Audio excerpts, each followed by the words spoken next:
Remember the beginning, honor the resilience. Before the slave ships crossed the Atlantic, before the chains and auctions, Africa was home to powerful kingdoms, rich in gold, culture, and knowledge. But everything changed in the 15th century, when a new hunger swept across Europe, the hunger for labor, land, and power. This is how the African slave trade began.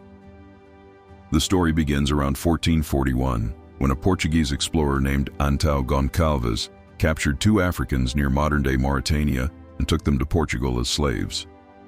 This marked the first recorded instance of Europeans capturing Africans for the transatlantic slave trade.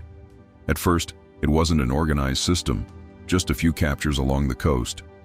But soon, Prince Henry the Navigator, a Portuguese royal, saw a new opportunity: trade in human beings.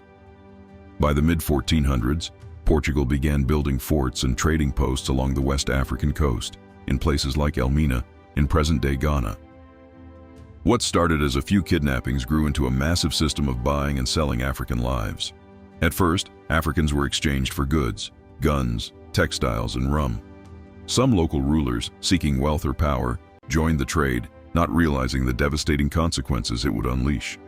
Europeans claimed it was to civilize or Christianize Africans, but the real reason was profit. Plantations in the Americas and the Caribbean demanded cheap labor.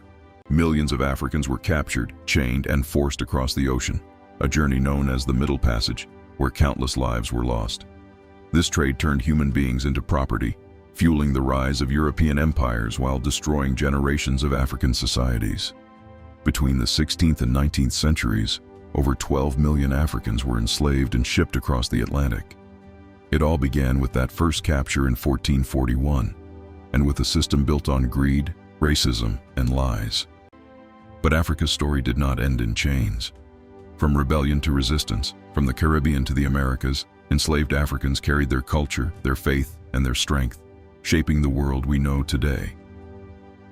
The transatlantic slave trade began with Antão Gonçalves, but its end came through the courage of the very people it tried to destroy.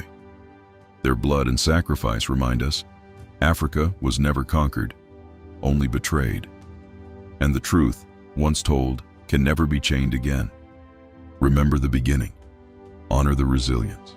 Subscribe, share, and leave your thoughts in the comments section. New Africa History.